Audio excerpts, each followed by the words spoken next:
Estamos de vuelta en Un Show con Tuti. Gracias, amigos, por su sintonía. Es el tema que todos en algún momento del día o de la semana, si es que no lo platicamos todos los días, lo abordamos, y es el tema del voto. ¿Por qué vas a votar? ¿Qué vas a hacer con tu voto? Y hoy por eso llamamos hacia nuestro programa, ¿qué hago? Nuestro programa, mejor dicho, ¿qué hago con mi voto? Opciones hay varias, posturas hay varias, por supuesto, partidos hay muchos, no vamos a hablar de partidos, sino de qué hacer con el voto, cómo utilizarlo.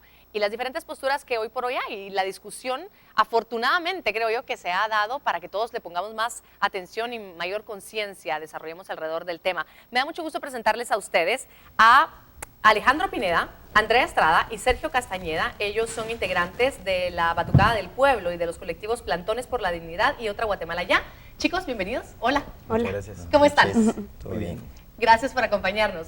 Y también nos acompaña José Carlos Sanabria y Raúl Bolaños. José Carlos Sanabria, analista y politólogo de ACIES, y Raúl Bolaños, catedrático y politólogo independiente. Bienvenidos, ¿cómo están? Noches. Bien, gracias. Buenas noches. Gracias por acompañarnos. Tenemos dos posturas distintas sobre qué hacer con el voto. Podrían haber más de alguna forma, pero vamos a tomar las que más han causado polémica. El voto nulo, el abstencionismo, un voto no válido, digamos legalmente hablando, hasta hoy en Guatemala, y el otro, el voto válido. Me gustaría platicar con ustedes, chicos, para que nos cuenten por qué, de alguna manera, discutir, abrir esta puerta que de alguna manera hoy por hoy no vale en Guatemala, pero que ha despertado esa conciencia especial al respecto. Bueno, nosotros como colectivo planteamos que tras esta coyuntura que se vivió de la corrupción, tenemos un posicionamiento político y ético de que en estas condiciones no son posibles unas elecciones dignas, pero ante la inminente venida de estas, creemos en el abstencionismo o incluso en el voto nulo, pero un abstencionismo desde el posicionamiento ético, es decir, con una formación política, no un abstencionismo de no fui a votar ese día porque me quedé en casa, simplemente no, es un compromiso que viene desde el planteamiento filosófico, por así decirlo, pero desde el planteamiento personal, de deslegitimar de alguna medida este sistema que nos ha traído corrupción, y ya hay un hartazgo ciudadano. Entonces no podemos ser parte de un proceso electoral cuando vemos todo esto que se está dando en nuestro país. No podemos prestarnos a eso. Es algo muy personal y que planteamos como colectivo y que es necesario, porque no podemos seguir con esto de votar por el menos peor, de seguir consintiendo a esa mal llamada clase política guatemalteca. Entonces lo veo como una de las salidas más congruentes que tenemos como ciudadanos de ejercer esa ciudadanía desde un abstencionismo, porque el silencio también es protesta, o el voto nulo, que es dentro del sistema, también dejar en la papeleta nuestra protesta, nuestro rechazo a este sistema lleno de corrupción. Si no se va a votar como lo que tú decías, con tu filosofía, podría mezclarse esas personas que tienen su filosofía y dicen yo no voy a votar, con el mismo silencio de otros que sí es apatía puramente al momento. Dime. Bueno, es por eso que hay diversas expresiones, digamos, del descontento que podemos llegar a tener sobre este proceso electoral viciado, que así es como lo vemos, que es un proceso electoral más que está viciado a todas luces, que las investigaciones de CICIG y de MP han evidenciado de que las personas no son dignas de optar a estos cargos públicos y que sin embargo siguen estando postuladas para ellos, y el sistema sigue trabajando para que ellos sigan siendo personas elegibles.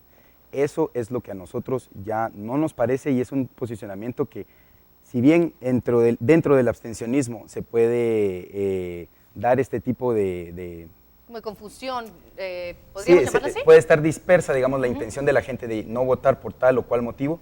También está la expresión por eso del voto nulo, que también es una manera de mostrar constancia y rechazo dentro del sistema electoral a lo que no nos parece que está bien.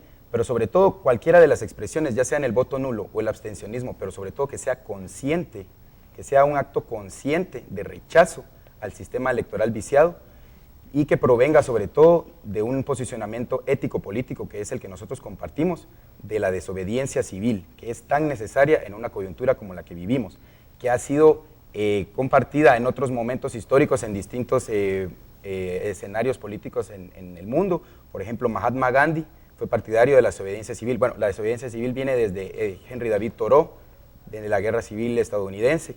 Y este tipo bueno, por ejemplo, Martin Luther King también fue alguien que fue partidario de la desobediencia civil. Yo pienso que el caso de Guatemala en estas elecciones que vienen, el posicionamiento de desobediencia civil, la verdad, creo que es esencial para mostrar el rechazo del electorado a este sistema y a este proceso electoral viciado como tantos otros. Yo creo que todos compartimos, creo, en lo personal, que la mayoría, no voy a decir todos porque no puedo meterlos a todos en el mismo saco, pero en la mayoría estamos descontentos con lo que está pasando en nuestro país. Ustedes apelan más por el voto válido. Hablemos un poquito de su postura, por favor. Sí, indudablemente creo que coincido y comparto muchísimo el análisis. Tenemos un sistema democrático con muchas debilidades, muchísimas deficiencias, y recordemos que las democracias se construyen y tenemos pues un periodo de 30 años. Realmente termina siendo un poco como un suspiro, si lo comparamos así con una vida de una persona, termina siendo como un suspiro. Recordemos también que tenemos un pasado de dictaduras bastante autoritario, y en este caso yo creo que debemos de ver una perspectiva de construcción de la democracia, y indudablemente esto pasa por una participación activa. El voto no es la única de las expresiones ni la única forma de participar. Yo creo que en este momento, por la crisis que estamos viviendo, además de ejercer un voto consciente, un voto reflexivo, también tenemos una agenda después de que tomen el próximo enero las funciones de los nuevos funcionarios, una agenda principalmente que estar vinculada con reformas del Estado, una agenda que va con la fiscalización y la transparencia, y recordemos también que una agenda que está vinculada con la organización y la participación política. A 30 años, que es muy simbólico que a 30 años se esté dando una crisis como la que estamos viviendo, básicamente lo que nos está diciendo nuestro sistema democrático es: miren, necesito que lo recuperemos, necesito que nos involucremos, que participemos y no que lo dejemos por un lado. Porque evidentemente si no tenemos un sistema democrático, las opciones son autoritarias, y en ese sentido, independientemente de la corriente ideológica que indudablemente se pueda posicionar como una opción autoritaria, desde mi punto de vista no debe de ser una opción. La opción como Guatemala, como país, debe de ser consolidar nuestro sistema democrático, un sistema democrático representativo, participativo, que en este momento pues está mostrando y evidenciando muchísimos problemas, pero que necesitamos también rescatarlo. Y ese rescate viene desde no solo las reformas estructurales al Estado, sino también una participación activa, un involucramiento. En muchos más momentos que solo el voto. Claro, dejarnos de esa perspectiva de que la democracia es una democracia de procesos, de ir a votar, sino una democracia plena, una democracia participativa. Y eso es importante, y sin embargo ahora me quisiera centrar también en este primer paso para muchos, a lo mejor, de involucrarse en esa construcción de la democracia, que así debería ser, como tú lo decías. El voto válido. Si no hay nadie que me guste, si creo que todos están en las mismas, ¿cómo puedo hacer válido mi voto entonces? De verdad no creo que no existan opciones. De verdad creo que tienes un abanico de opciones en las cuales tú puedes elegir y tenerlas. El tema es cómo comprometes tú a los que estás eligiendo. Porque el punto es, si estamos reduciendo el evento electoral hacia las elecciones, lo que estamos haciendo es limitando la participación. Incluso cuando uno ve, por ejemplo, las reformas a la ley electoral que se están discutiendo, solo tenemos partidos políticos para participar y ganar elecciones. No son instituciones que funcionan permanentemente. Entonces, no vas a tener partidos políticos de la nada. Hay un refrán que dicen por ahí: los partidos políticos son el reflejo de la sociedad.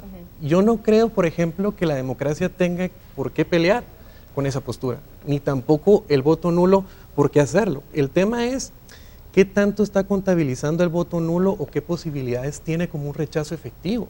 Lamentablemente la única vez que han existido un voto nulo que ha sido